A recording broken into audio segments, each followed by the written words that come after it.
Previous lecture में हम लोगों ने यूनिट नंबर 3 डायनेमिक्स, इसके तमाम क्वेश्चन आंसर जितने भी बुक में हेडिंग वाइज मौजूद है वो सब हम लोगों ने समझ भी लिया है और उसे देख भी लिया है। और जो कुछ भी मैंने प्रीवियस लेक्चर में लिखा है बिल्कुल आप उसकी तैयारी करें, इंशाल्लाह उसके मुताबिक 100% मार्क्स आपके आएंगे। ठीक है, okay.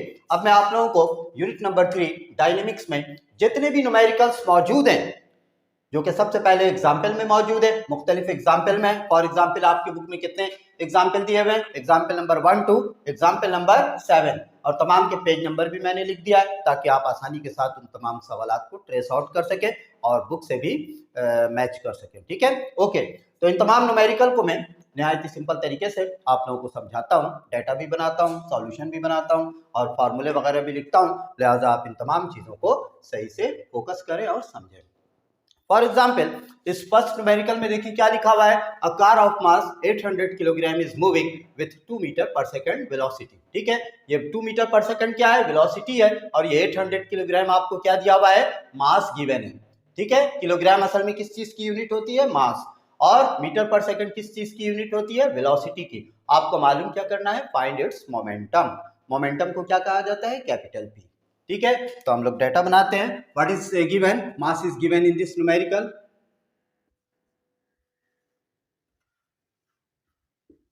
which is 800 kilogram. Velocity is also given, which is 2 meter per second. You have to find the value of momentum. Momentum के लिए हम लोग फॉर्मूला क्या इस्तेमाल करेंगे? इसकी डेफिनेशन भी आप याद कर लें। The product of mass and velocity is called momentum. The product of mass and velocity is called momentum. What is mass? Mass is given in this numerical, which is 800. You have to multiply this value by velocity. The value of velocity of a body is also given, which is 2. इन दोनों को आपने multiply करना है, तो इस तरह हमारे पास momentum का रिजल्ट आ जाता है। 2 8 16, साथ में 2 0 है, तो इस तरह आप क्या लिखेंगे? 1600. And what is the unit of momentum? The unit of momentum is newton second. Newton second, तो ये इसका फाइनल आंसर है। The unit of momentum is newton second. Okay, next numerical देखिए, example number 2 which is given in your book, page number 61। 60 kilogram object is moving with 5 metre per second velocity, find its momentum. ये numerical बिल्कुल इसी numerical जैसा है। What is the mass of body? 60 kilogram. Data बनाएं आप।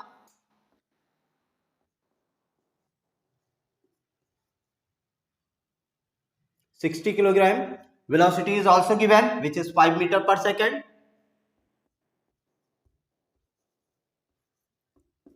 ठीक है, आपने क्या फाइंड आउट करना है? Find its momentum.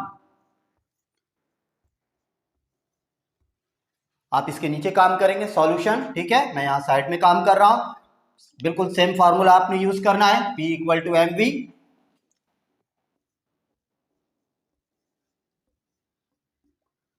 The product of mass and velocity is called momentum. What is mass? 60 kilogram. You have to multiply this value by velocity. The value of velocity is also given, which is 5. Multiply कर दें इन दोनों को, 5 6 30, साथ में एक 0 भी है, यानी 300। और इसकी यूनिट क्या होगी? Newton second. तो ये इसका फाइनल आंसर है। ठीक है, 300 newton second. Okay, next numerical देखिए, एग्जांपल नंबर 3, पेज नंबर 63 पे मौजूद है। Find the force. आपको क्या फाइंड आउट करना है? Force that can stop a body to rest in 4 second. ठीक है, 4 सेकंड के अंदर एक बॉडी रेस्ट की हालत में कन्वर्ट हो जाता है, रुक जाता है, from its initial velocity of 16 metre per second. उस बॉडी की इनिशियल वेलोसिटी क्या है? 16 मीटर पर सेकंड। तो सबसे पहले आप इनिशियल वेलोसिटी लिखें। Initial velocity of body is given, which is 16 metre per second. क्योंकि ये बॉडी स्टॉप हो जाता है, रेस्ट की हालत में चला जाता है, इट मींस आप फाइनल वेलोसिटी क्या लेंगे? 0। अगर कोई भी बॉडी चलते चलते रुक जाए, रेस्ट की हालत में आ जाए, तो इट मींस उसकी फाइनल वेलोसिटी आप क्या इस्तेमाल करेंगे? 0। ठीक है, कितनी देर में ये रुक जाता है? 4 सेकंड। तो 4 सेकंड आपको क्या दिया हुआ है? Time, 4 second. और क्या दिया हुआ है? Mass of body is also given, which is 3 kg।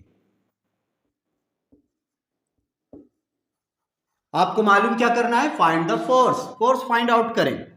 Force क्या होता है? फोर्स एक ऐसी चीज है जिसको अप्लाई करके हम किसी हरकत करते हुए जिस्म को रोक भी सकते हैं, ठीक है। तो यहाँ पर आपसे यही कहा जा रहा है कि एक बॉडी है जो कि 16 मीटर पर सेकंड की वेलोसिटी से जा रहा है, 4 सेकंड के बाद वो स्टॉप हो जाता है और उसका मास आपको बता दिया गया 3 kg। तो आपको ये मालूम करना है कि उसको रोकने के लिए कितनी ताकत दरकार है, कितनी फोर्स दरकार है, ठीक है। जैसे कि हम लोग जानते हैं according to Newton second law of motion F equal to M में, इट मींस आपको सबसे पहले एक्सीलरेशन फाइंड आउट करनी होगी। तो एक्सीलरेशन के लिए आप फॉर्मूला इस्तेमाल करेंगे Vf minus V I upon T.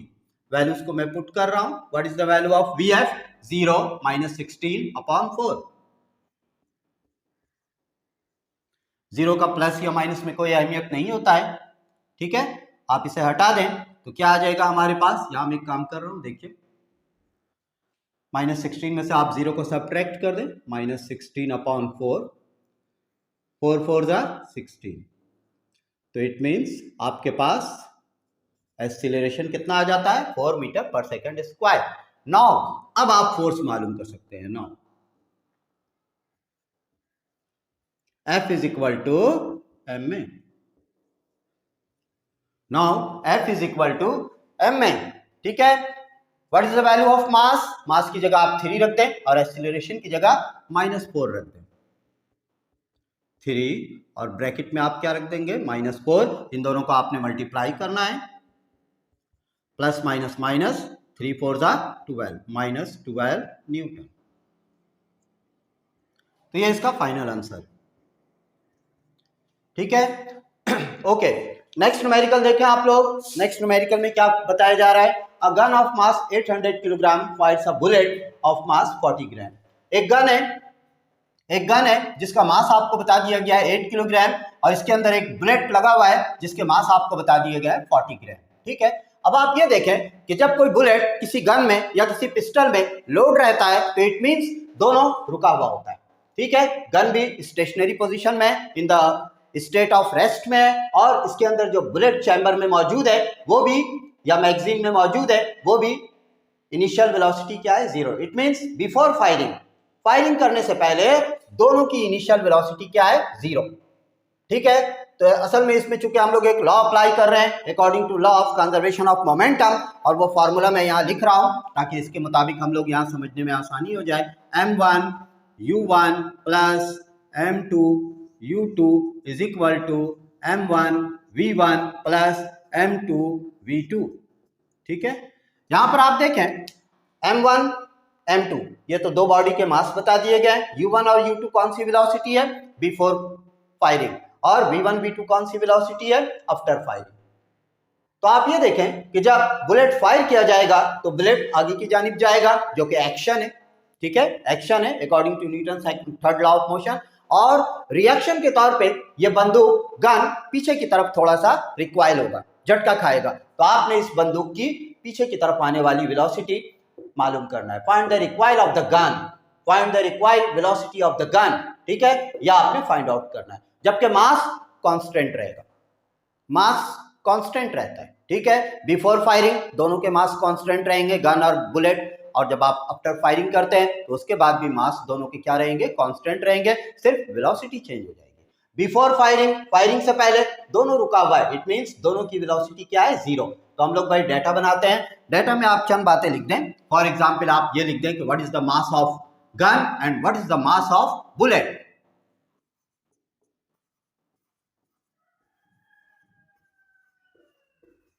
Mass of gun को हम लोग क्या कह रहे हैं? m1 which is given in this numerical which is 8 kilogram. Mass of bullet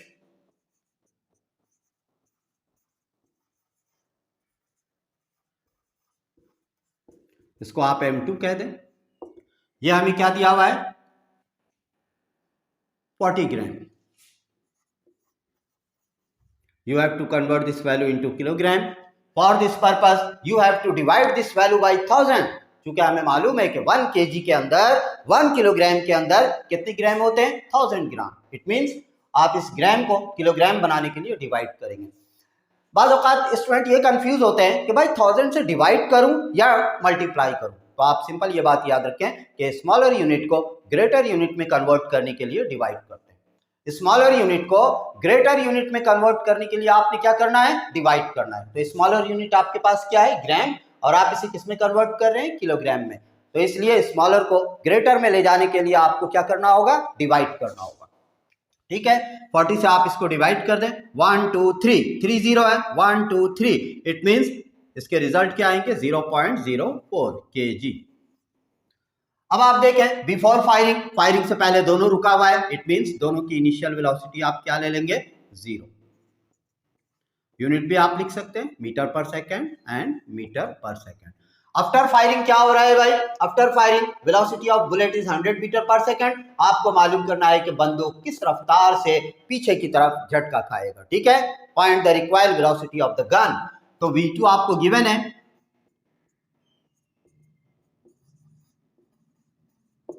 अच्छा, बुलेट की जो वेलोसिटी है उसको V2 कहना जरूरी है, क्यों, क्योंकि आपने बुलेट के मास को क्या कहा हुआ है, M2।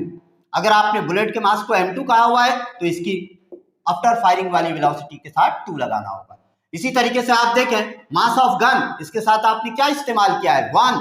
इट मींस हमें आफ्टर फायरिंग जो बंदूक पीछे की तरफ रिक्वाइल होगा जिस वेलोसिटी से, उसके साथ भी हमें 1 लगाना होगा, क्योंकि यहाँ पर इसके मास को हम लोगों ने क्या कंसिडर किया हुआ है, 1। ठीक है, तो आपको मालूम करना है find the required velocity of the gun which is denoted by V1। According to law of conservation of momentum, we know that m1u1 plus m2u2 is equal to m1v1 plus m2v2। आप values को put कर दें, ज्यादा आसान रहेगा।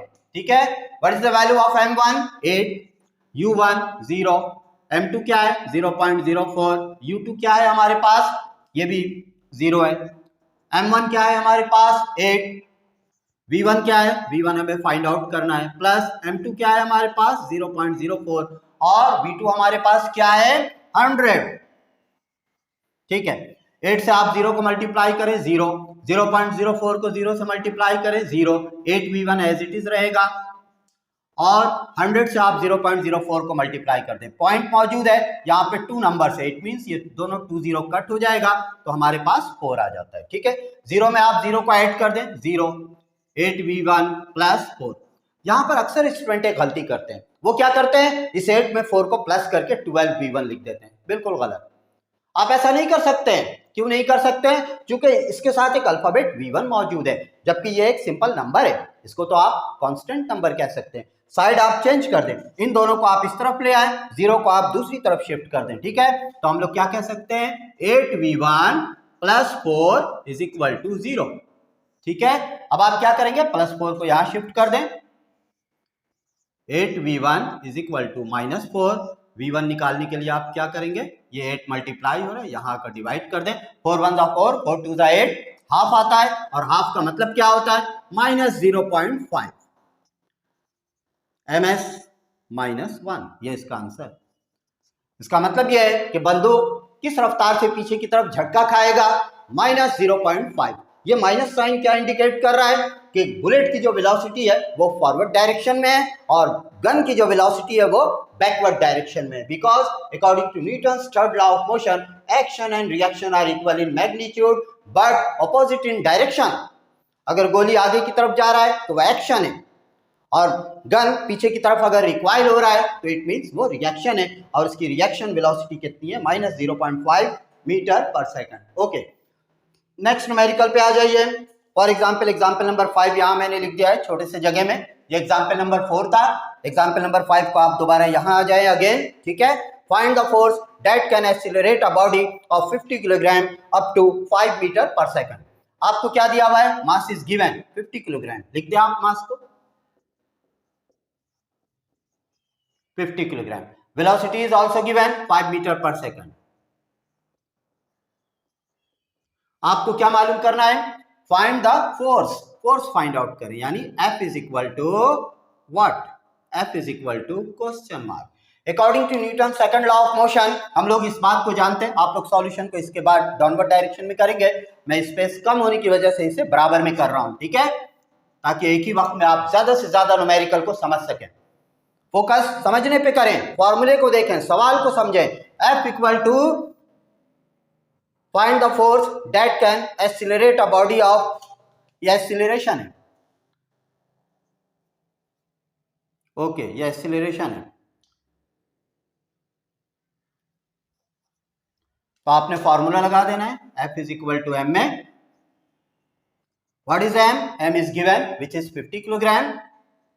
You have to multiply this value by acceleration which is 5। आप दोनों को मल्टीप्लाई कर दें, 5 5 द 25 और ये एक जीरो है तो इसके साथ आपने एक जीरो भी लिख देना है, 250 न्यूटन। तो इसका आंसर क्या आ जाता है भाई, 250 न्यूटन। ओके, नेक्स्ट न्यूमेरिकल देखिए, example number 6, find the force. यहां पर भी आपको फोर्स मालूम करना है। That stop a car of 1000 kilogram. What is the mass of car, the mass of car is given which is 1000 kilogram. और क्या दिया हुआ है, velocity from 72 kilometre per hour over a distance of 40 metre. Find the force that stop a car. एक car को stop करना है, रोकना है। इसका मतलब यह हुआ कि यह आपको इनिशियल वेलोसिटी दी हुई है 72 किलोमीटर पर आवर।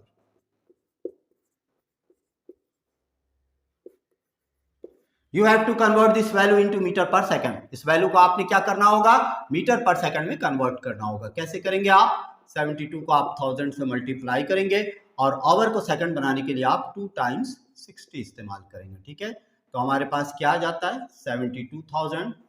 इन दोनों को आप मल्टीप्लाई करें, 3600, 36 को 2 टाइम्स आप कट कर दें, 20 से 20 कट हो जाएगा। तो इस तरह हमारे पास आ जाता है metre per second.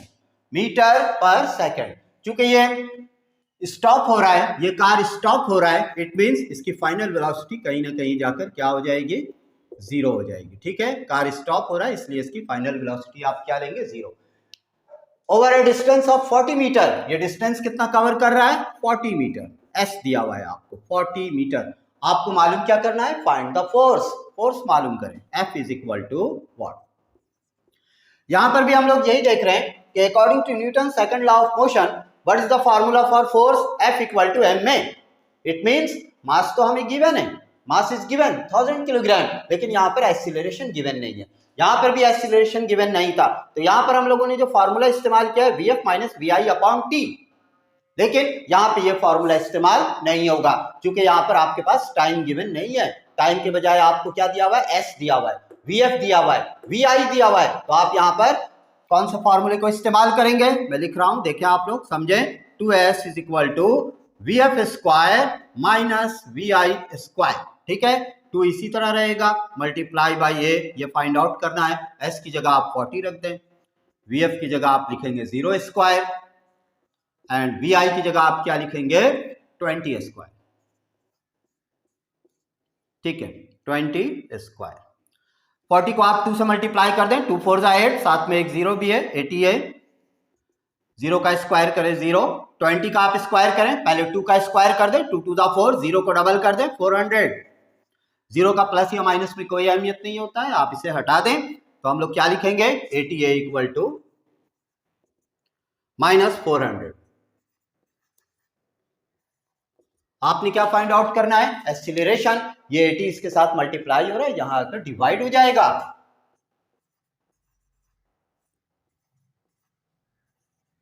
Okay, cancellation का अमल आप चाहें तो कर सकते हैं, वरना फिर डायरेक्ट आप कैलकुलेटर यूज करें। ठीक है, ये 0 से ये 0 कैंसिल हो जाता है, 8 5 जा 40। इट मींस हमारे पास क्या आ जाता है, -5। नाउ अब आप फोर्स मालूम कर सकते हैं किस फार्मूले से, F is equal to m में। What is m, m is given in this numerical, start में दिया हुआ है 1000 kilogram. You have to multiply this value by acceleration, जिसको अभी हम लोगों ने फाइंड आउट किया है, -5। इन दोनों को आप मल्टीप्लाई कर दें, प्लस माइनस माइनस, 1000 को आप 5 से मल्टीप्लाई करेंगे तो 5000 न्यूटन। यहां पर भी आप देखें कि फोर्स दो किस्म के होते हैं। एक फोर्स वो होता है जो किसी बॉडी को एक्सीलरेट करने में इस्तेमाल होता है, वेलोसिटी इंक्रीज करने के लिए इस्तेमाल किया जाता है, और एक फोर्स वो होता है जो किसी जिस्म की वेलोसिटी को डिक्रीज करने के लिए इस्तेमाल करते हैं। तो यहाँ पर जो फोर्स है, इस फोर्स को आप क्या कहेंगे, रुकावटी ताकत, जो कि गाड़ी को रोकने में इस्तेमाल होती है। इसी वजह से नेगेटिव साइन इस्तेमाल हुआ है। आप चाहें तो इस नेगेटिव को नेक्स्ट लाइन में हटा भी सकते हैं रीजन लिखकर, ठीक है, लेकिन इसकी जरूरत नहीं है, आप इसी हालत में रहने दें। एग्जाम्पल नंबर 7 जो कि आपके बुक में चैप्टर नंबर 3 का लास्ट न्यूमेरिकल है, इसको आप देखें। A cyclist is moving in a circular way of radius 20 metre. एक साइक्लिस्ट है, एक साइकिल सवार है, वो सर्कुलर वे में घूम रहा है। जैसे कि हम लोग जानते हैं कि जब भी कोई चीज सर्कुलर वे में घूमता है तो मरकज की जानिब एक ताकत अमल करती है जो कि उसे सर्किल के मरकज की तरफ झुकने पर मजबूर कर देती है। तो वो ताकत, वो कुव्वत जो किसी जिस्म को खींचकर मरकज की तरफ झुकने पर मजबूर कर देती है, उस ताकत को हम लोग कहते हैं सेंट्रीपिटल फोर्स। तो यहां पर आपको कहा जा रहा है फाइंड स्टैटिक फ्रिक्शन मालूम करें, यानी रुकावटी ताकत या रुकावटी फोर्स मालूम करें जिसके तहत वो साइक्लिस्ट आसानी से टर्न हो जाता है सर्किल में। क्योंकि हम लोग जब देखते हैं कि जब साइकिल या मोटरसाइकिल चौरंगी टर्न करता है तो उसे क्या होता है, बहुत ही मुमकिन हद तक अपने आप को झुकाना होता है, डेविएट करना होता है, ठीक है, मरकज की तरफ। तो वो ताकत जो साइकिल सवार पर अमल करके उसे मरकज की तरफ झुकने पर मजबूर कर देती है, लेकिन उसके बावजूद वो स्लिप नहीं होता है, ठीक है, आसानी के साथ वो टर्न हो जाता है। तो उस ताकत को हम लोग स्टैटिक फ्रिक्शन भी कहेंगे, लेकिन यहाँ पर इसको सिंबल के तौर पे हम लोग क्या नाम देंगे, सेंट्रीपिटल फोर्स, FC। चूंकि मरकज की जानिब एक ही ताकत मौजूद है, सेंट्रीपिटल फोर्स, और उसको हमने थ्योरी में समझा हुआ है कि FC equal to mv² upon r। What is mass, mass तलाश कीजिए, वेलोसिटी तलाश कीजिए, रेडियस तलाश कीजिए। आप चाहें तो तीनों को आगे पीछे भी लिख सकते हैं, कोई ऐसा मसला नहीं है। व्हाट इज मास 60 किलोग्राम, आप चाहें तो इसको पहले लिख दें, ठीक है। इसके अलावा वेलोसिटी क्या दिया हुआ है 5, ये लिख दें आप, और रेडियस आपको कितना दिया हुआ है 20 मीटर। सॉल्यूशन में आप फॉर्मूला इस्तेमाल करेंगे। फॉर्मूला क्या होता है, मैं यहां लिख रहा हूं, FC equal to mv² upon r। इस फॉर्मूले के अंदर हम लोग वैल्यूज को पुट करेंगे। FC इक्वल टू m की जगह आप क्या लिख देंगे 60, v² की जगह आप 5 रखकर स्क्वायर कर दें, और रेडियस आपको कितना दिया हुआ है 20, ठीक है। तो आप देखें किस तरह कैलकुलेशन हो रहा है।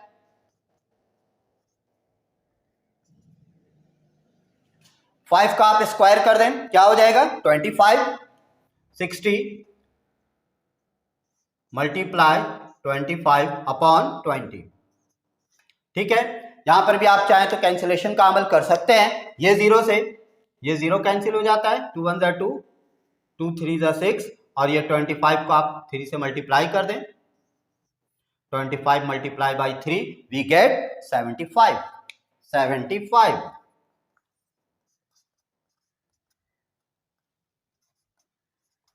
और फोर्स की यूनिट क्या होती है, न्यूटन। ओके, तो इस तरह इस एग्जाम्पल के तमाम सवाल हम लोग समझ चुके हैं। इंशाल्लाह नेक्स्ट लेक्चर में मैं आप लोगों को इस एक्सरसाइज में जितने भी प्रॉब्लम्स के अंदर जो न्यूमेरिकल अनसॉल्व है उसे इंशाल्लाह मैं सॉल्व करके आप लोगों तक पहुंचाता हूं। लिहाजा आप लोगों से ये कहना है कि आप हमारे इस चैनल सर ज़फ़र आलम को सब्सक्राइब भी करें, देखें, और इसकी तमाम थ्योरी के लेक्चर्स को आप नोट कर लें अपनी कॉपी में, और इसी तरीके से ये जितने भी न्यूमेरिकल्स में समझा रहा हूँ इसे भी आप सही तरीके से समझें। इंशाल्लाह इससे आप लोगों को एग्जाम में भी काफ़ी हेल्प मिलेगा और आप 100% नंबर लेने में कामयाब हो जाएंगे। फॉर एग्जाम्पल, अगर आप इसी एग्जाम्पल को अपने बुक में देखें जो कि पेज नंबर 65 पे मौजूद है, तो वो बहुत ही लेंथी तरीके से उसको सॉल्व करके समझाया जा रहा है। पूरे 1 पेजेस पे वो ना जाने क्या कुछ लिखकर आपको बता रहा है, लेकिन इसकी कतई जरूरत नहीं है। किसी भी न्यूमेरिकल को बनाने के लिए आप सबसे पहले अपने ज़हन में उसका एक स्केचिंग करें, उसका एक खाका बनाएं, उसका एक आउटलाइन बनाएं, फिर उस आउटलाइन के तहत आप उसको कंसंट्रेट करते हुए ये समझें कि भाई इसके अंदर कौन सा लॉ अप्लाई होगा। फिर उस फार्मूले को आप जहन में लाएं, और फिर उसी तरीके से डाटा बनाने के बाद आप उसके फाइनल आंसर को आसानी से ट्रेस आउट या मालूम कर सकते हैं। ओके।